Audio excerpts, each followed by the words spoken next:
Hello everyone and welcome back to TowerGate. It is TowerGate day number 1127, 1127. May the 9th, 2020, Saturday. Thank you so much for tuning in.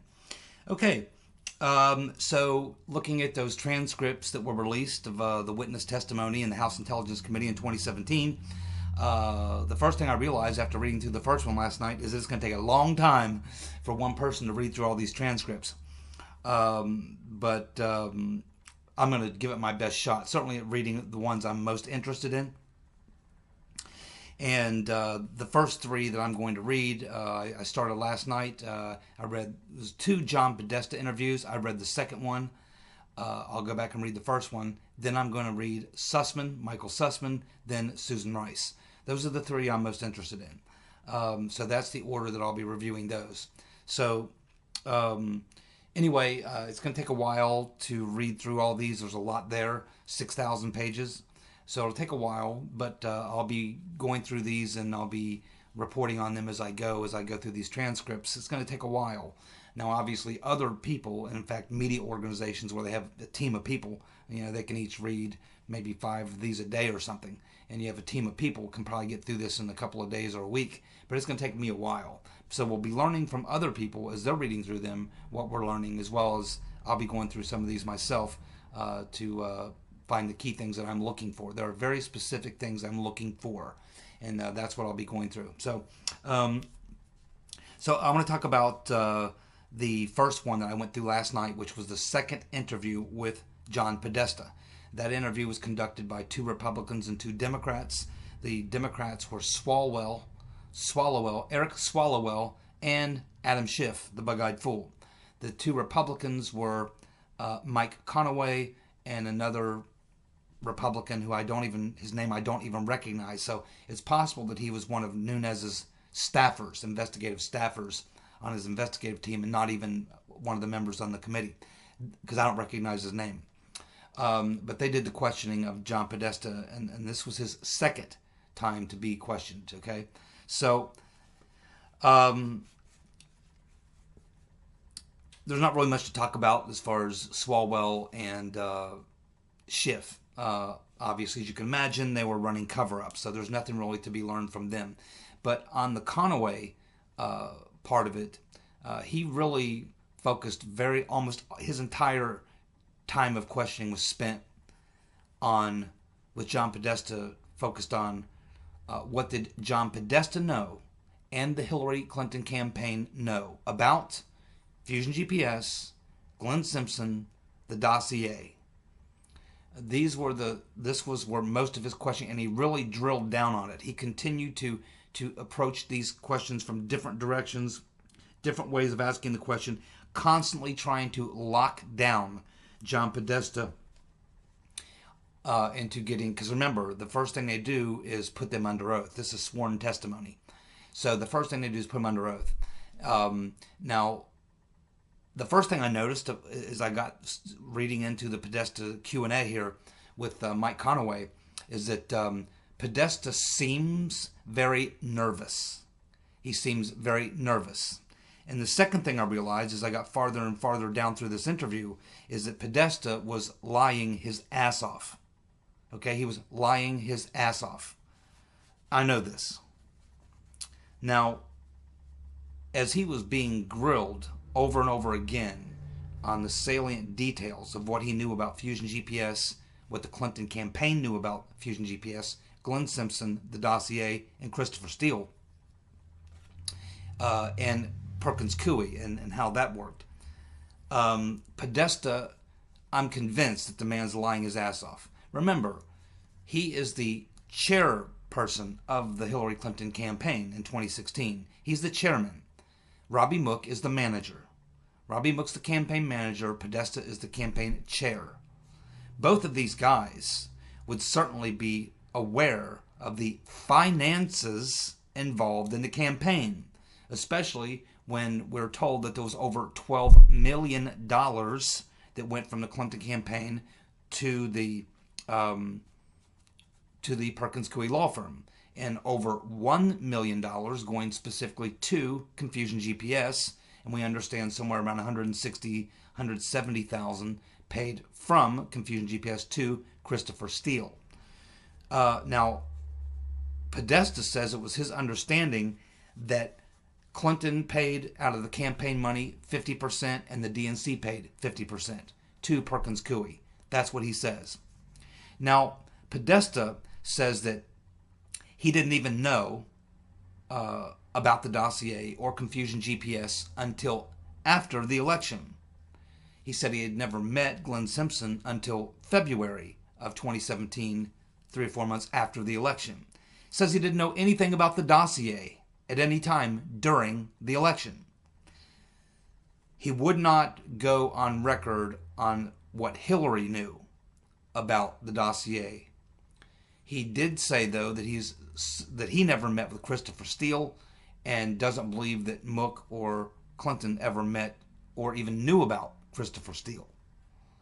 So he continuously tries to distance himself and the Clinton campaign, although he didn't try to protect Robbie Mook too much, mainly himself and Hillary Clinton.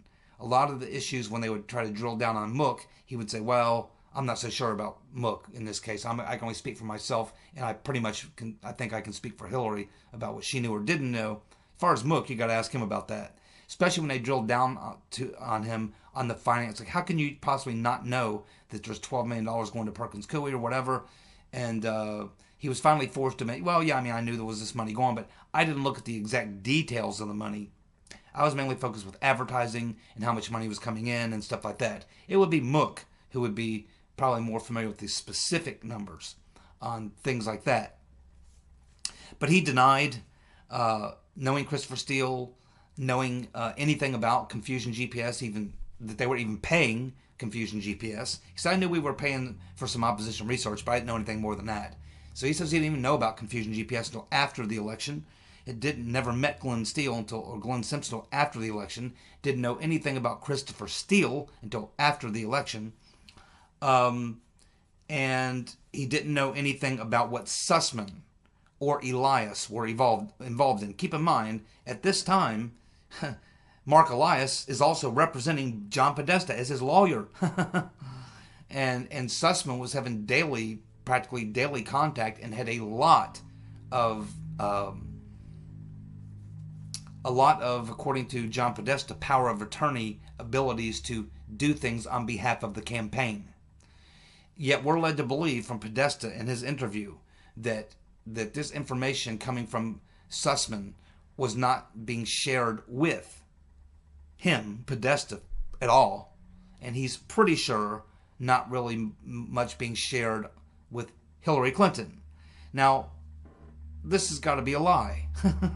It's just got to be a lie. There's just no way that this is possible. And so that's the two things that struck me most about the Podesta interview, is that he seemed very nervous and hem-hawed a lot, backtracked a lot, got caught in a couple of little lies and was forced to try to re-explain himself. He got tripped up a couple of times by Conaway and had to go back and kind of, rethink it, what he said. And it just, his responses to certain questions were just not believable about what the Clinton campaign knew, what he knew about Simpson, Perkins Coie, Sussman, the role they all played, not knowing even who Confusion GPS was until after the election, not meeting Glenn Simpson until February of 2017. All these things that he's completely playing it off as if all this stuff is going on with Confusion GPS, Christopher Steele, the dossier, Perkins Coie, all this stuff's going on. Glenn Simpson. Yet the Clinton campaign doesn't know anything about it, other than the fact that they're spending a boatload of money paying for it. You see, none of this makes any sense. I'm absolutely convinced that Podesta lied his ass off throughout that entire interview. You can read it for yourself, see what you think. It's hard to believe. It really is. Keep in mind, these interviews were conducted in 2017, when we didn't know a lot of things. Now that we know a lot more, I think it's going to be, once John Durham's people read through some of these things, they're going to come to the same conclusion I did. They're going to say, well, there's no way that John Podesta didn't know about all these things. There's no way he's a campaign chairman. I think that, and whenever you're a prosecutor, investigator, and you realize that someone's lying, you know that they're lying for a reason. They have something to hide. And John Podesta has got a lot to hide, and he did a lot of lying in that interview. Now I'm going to read through his first interview sometime over the weekend, and then next week I expect I'll read through the Sussman and Susan Rice interviews, and I'll get back to you on what I learned from that. Now, some other people have been looking at some of the other interviews and have been pointing out one of the big fat ones that's been it's one of the big fat lies that remember, there's a lot of people pointing out. There's going to be a lot of lies found here. Okay, just accept that from where we are right now. A lot of lies were told to the House Intelligence Committee. So one of the big whoppers that came out yesterday was the questioning of Trey Gowdy of Elizabeth Farkas. Remember her, Elizabeth Farkas? She's the one who went on, I believe it was CNN, and was, oh yeah, now remember, she was the former Assistant Secretary of Defense until 2015. She goes on CNN, oh yeah, we had all this information out there, and we were trying to get all this information out, because we didn't want the Trump campaign to know how we got all this information. So we were we expanded all this information out to various intelligence agencies and doing all this. And we had all this information. So she's acting like she's got all this detail, all this information, all this intelligence is how she promoted herself on that interview. But when Trey Gowdy got a hold of her and went through a line of questioning with her, what happens at the end of the questioning is Trey Gowdy goes like 8 or 9 questions through that entire interview that she did on CNN, where she's pretending to have all this intelligence and all this information. They're learning all these things. Trey Gowdy goes through it with her, and at the end of it, it pretty much ends up with Gowdy saying toward the bottom of the questioning, he ends up going, okay, so how would you know what the U.S. government knew at that point? Keep in mind, she has been out of the administration for quite some time, over a year. And he says, you didn't work for the government at that time, did you? And of course she has to say, no, I wasn't working with the government at that time. He presses her, and she finally gets down to the very end, and she basically says to Trey Gowdy, well, I really didn't know anything. I didn't know anything. So there she was on CNN telling us she had all this intel, all this information, was getting all this stuff. And then Trey Gowdy, when he finally goes to it with her, finds out that she really didn't know anything. She was making it all up. She was lying. Trey Gowdy just absolutely destroyed her, made her look like a complete liar.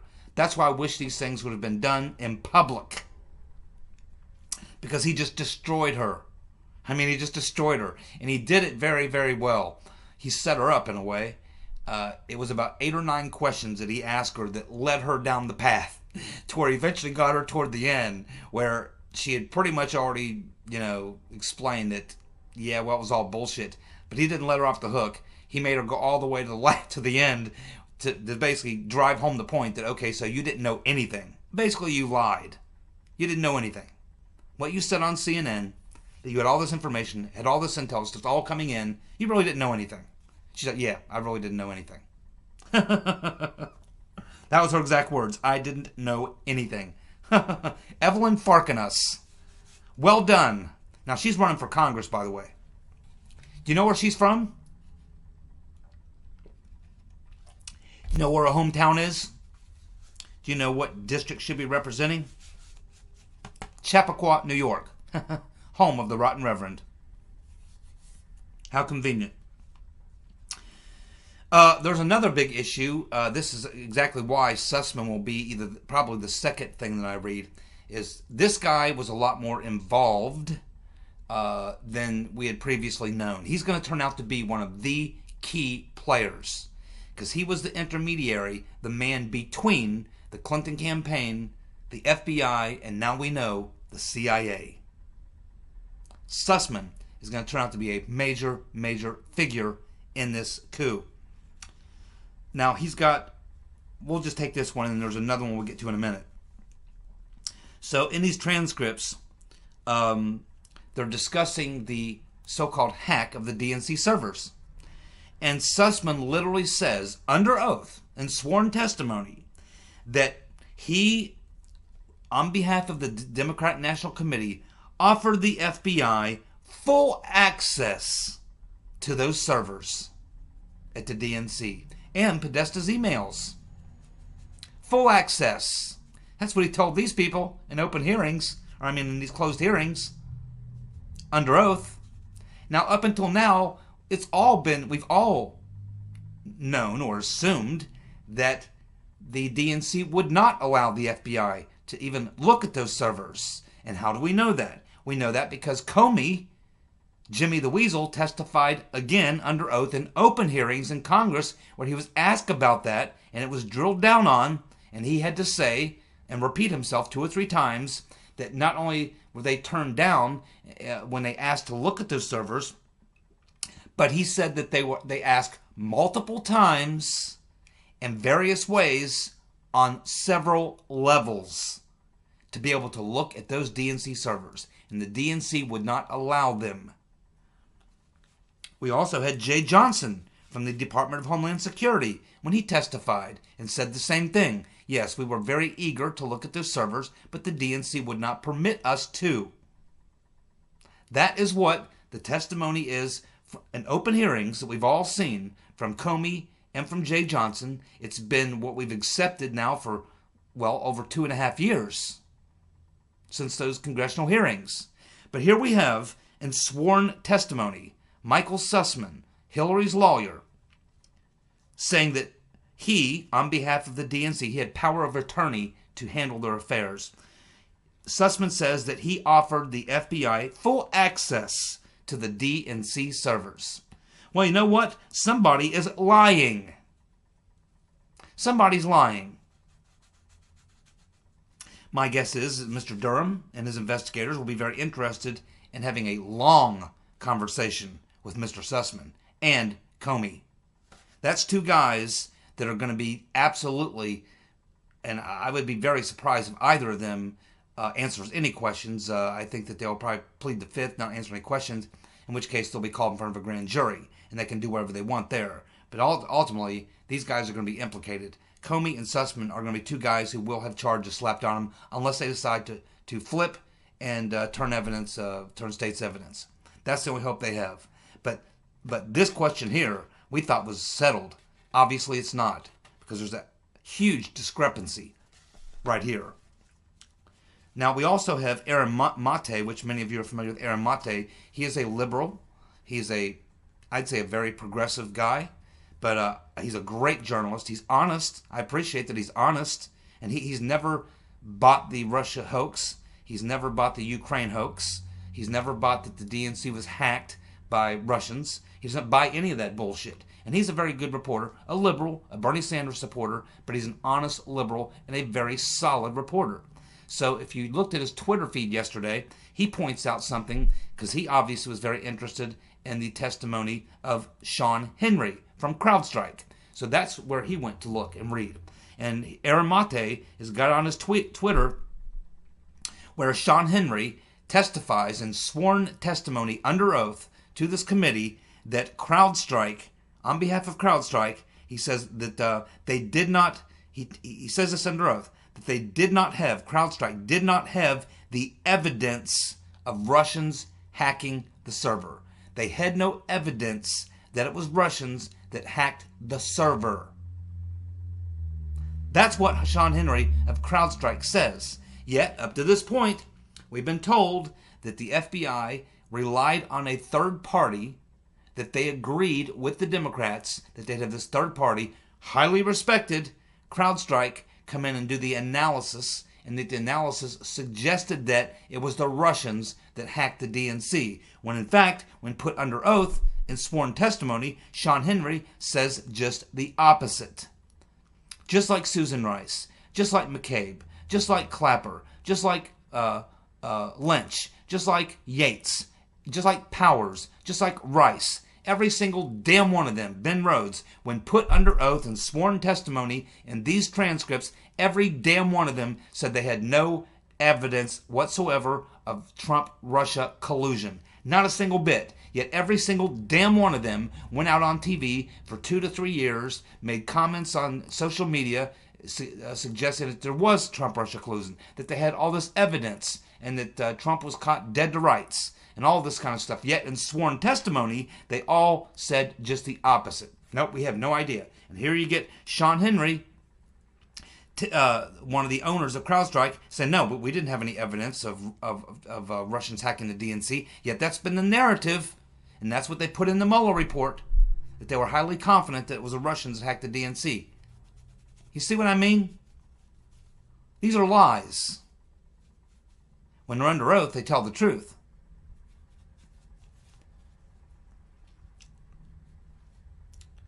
Wonder if they'll lie to Durham or tell the truth. Things will turn out much differently if they lie to him. And now that he's got them all on record, remember, these were all under sworn testimony. So they're kind of locked into their position. And if they're telling the truth there, and they likely were, then if all that's true, then why do we get a Mueller investigation? Why do we get investigations into Trump-Russia? Why do we get a counterintelligence operation? Why do we get FISA warrants if all these people knew that all this stuff was bullshit? You see the problem?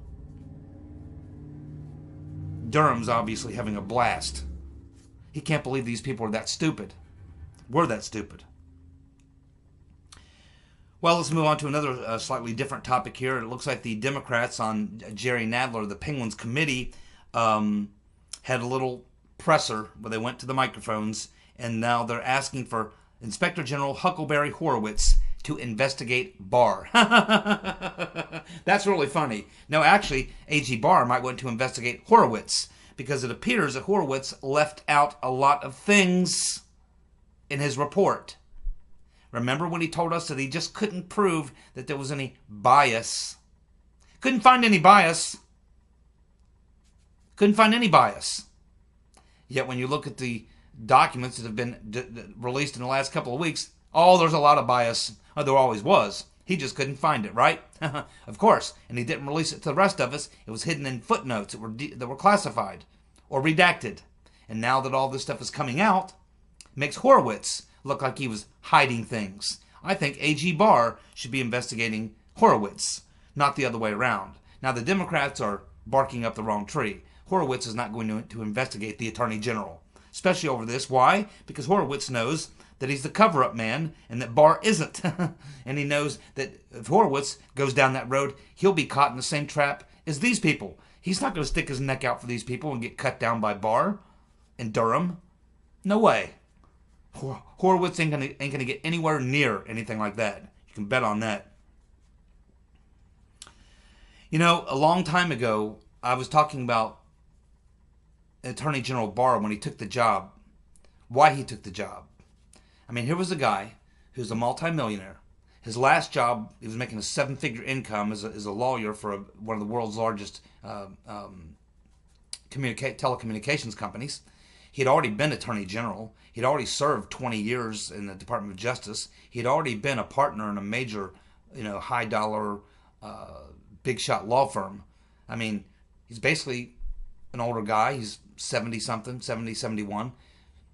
Could have enjoyed his retirement. Was enjoying his retirement. Got plenty of money. Got no problems. Sitting around playing his bagpipes all day, playing golf, whatever he wants to do. But all of a sudden, he jumps back into the fray. And back when he was going through the nomination process, I was asking the question, why would Barr jump into the fray? Knowing good and well, here it is, we're deep into the Mueller investigation. Trump's under total assault. Things are looking pretty bleak. The left-wing media is going batshit crazy, and they control pretty much the media. I'm thinking, and I asked this on that video, on a couple videos, I talked about this back then. Why would Barr do this? Why would he jump into the fray? I mean, he's got this great reputation. And anyone who jumps into the fray and takes Trump's side, or appears to take Trump's side, is going to be destroyed by the media. Why would he subject himself to this? He doesn't need it. He doesn't need it. In fact, he's likely to destroy the reputation that he built up over these years. So I noticed this, and I don't hear anybody else talking about it. He did this interview with Fox News, Catherine Herridge, a couple days ago. And most people are focusing on some other important things that he said. But what caught me was just this one or two sentences where he says, is explaining about this two-tier system of justice. And then he says, and this is why I decided that I had to go back to the Department of Justice and see if I could, correct this. And what he's talking about is that there being two different systems of justice. Those for the privileged, wealthy elites, political insiders, those connected to people in power, and those for the average guy, or those outside the establishment, like a Trump, a Flynn, Papadopoulos, Carter Page, people like that.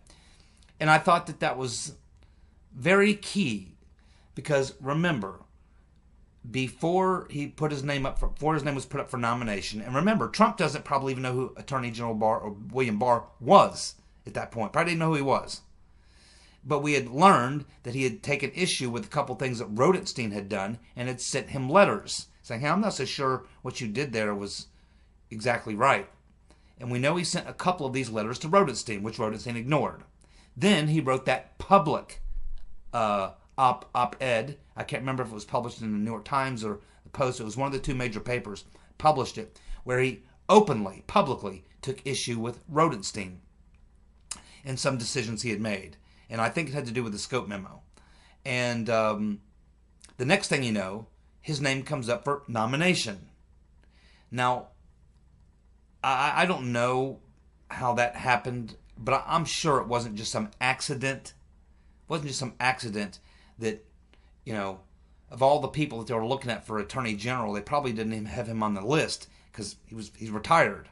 He was Attorney General a long time ago. He's moved way beyond that. He'd been in the private sector, in a law firm, partner in a law firm, then a top-tier guy for a lawyer for one of the biggest telecommunications companies in the world, making a seven-figure income. Why in the world he's retired now? Why would he come back into this fray, jump into this firing pan, and subject himself to so much, basically have his character assassinated and have his reputation destroyed? Why would Barr do that? And he tells Catherine Herridge right here in that interview, because he's sitting back watching all this stuff go on, and he just can't take it. And he's like, there's a two-tier system of justice. And I think he knew that Trump was being railroaded and framed, and if somebody didn't get in there and put the stop to it, that this was going to get very, very ugly, and where does it go from there? And clearly he had lost confidence in Rodenstein, realized he was corrupt. But I don't know how Barr managed to do it, but he must have told someone, hey, whispered in someone's ear and said, hey, let the Trump campaign know that I'm available. Read my last op-ed. Because he got tapped for the job, knowing good and well he'd be easily approved because of his credentials. And then once he comes in, what does he do? Well, it doesn't take him long to put the chokehold on Rosenstein and force him to shut down the Mueller investigation. That happened very quickly. And then he closed it out and basically cleared Trump. So clearly Barr, as he says in this interview with Catherine Herridge, he wanted to come back and deal with this situation. He wanted it, and he knew exactly what he was getting into. And he's fully prepared for the onslaught that's coming towards him. He knows exactly what's coming towards him, and he doesn't care. He doesn't care if his entire reputation is destroyed and all that. As far as he's concerned, he just doesn't care. What's most important to him is that righting these wrongs that were done, that he knows were done. And that should give us all some confidence that he is going to follow through. So I thought that that was the most interesting part of that interview with Catherine Herridge, where he basically lets that slip. It's just the way that he says it. He said, that's when I knew that I had to get back into the Department of Justice, get back into this thing. So he was driven to get back into this, wanted to get back into this because of what he sees as a two-tier system of justice. And of course, he sees a coup going on right in front of his face. Yep. This was no accident with Barr. He had every intention of getting in there to do exactly what he's doing now. He had this probably planned out even before. And if you remember in the confirmation hearings, he said, oh yeah, I'm going to absolutely look into the spying on the Trump campaign. Absolutely. That's the only reason he took the job. My friends, the only thing on Barr's mind is unraveling the coup and holding the guilty parties accountable. That's what's on his mind. That's why he came back into the Department of Justice. No other reason. He certainly didn't need the money. And he certainly didn't need his reputation destroyed. So I guess we can feel pretty good about that. I just didn't know if anyone else caught that but me. You know, the Mueller report says that Joseph Mifsud was interviewed in a hotel lobby on February the 10th of 2017. They also admit in the Mueller report that Mifsud lied about 2 meetings that he had with Papadopoulos, one on April 12th and one on April 26th, which he... Now, they didn't tell him that they knew those 2 meetings occurred, but he told them, oh, well, I didn't, after I introduced Papadopoulos to this fake Russian, and he admits that he introduced Papadopoulos to a fake Russian, a Russian who he said was Putin's niece, when actually she was just some girl that worked over there at Link University who sold wine on the side. He admits to that, but he does not admit to telling Papadopoulos about the Russians having Hillary's emails. He says that's not true. Papadopoulos must have misunderstood me, and he said that when he was with Papadopoulos and this so-called Putin's niece, that was the last time he met with Papadopoulos. But the FBI knew at that time, when he was telling them that he was lying, because they already knew that he also met with Papadopoulos on April the 12th and April 26th, 2 more meetings after the one with the so-called niece of Putin. And it's also very interesting that there is no 302 on the interview with Mifsud. Why is there no 302 on Mifsud? I mean, there has to be a 302 on Mifsud. They interviewed him. Mueller refers to it in the Mueller report. And if there is not a 302 with Joseph Mifsud, why not? That's probably even worse. You know, a doctored 302 or a 302 that really isn't honest or what have you, that would be bad. But having no 302 whatsoever for one of the key people, I mean, he's like one of the most key people here. He's the guy that dropped the bomb in Papadopoulos' lap, the time bomb, which started everything. And you don't have a 302 on him? He lied to your face and you let him walk away? They could have arrested him on the spot. But they didn't. And they don't have a 302. Why not? I'm sure Durham's very curious about that one.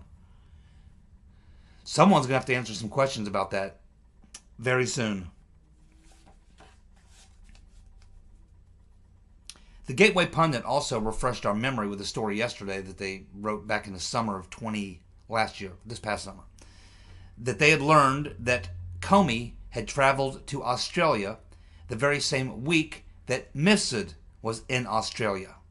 Comey and Mifsud in Australia together at the same time, 1 week before Mifsud drops the time bomb on Papadopoulos. Someone needs to ask Comey about whether or not he spoke with, met with, had any communication with Mifsud or a third party in relation to Mifsud during that week of his visit in Australia. I'm sure that Durham's dying to ask that question. I know I would be. Also, in his testimony, sworn testimony, Michael Sussman testified that he did, in fact, share dirt on Trump-Russia to the CIA. Not just the FBI, but the CIA as well, just as I suspected. And he said that he shared that information with the FBI and the CIA, and he shared that information with the CIA specifically in February of 2017. And he said he got that information from a client, but he would not disclose the client's name. My guess is Durham would like to know the name of that client. I'm thinking probably Hillary Clinton.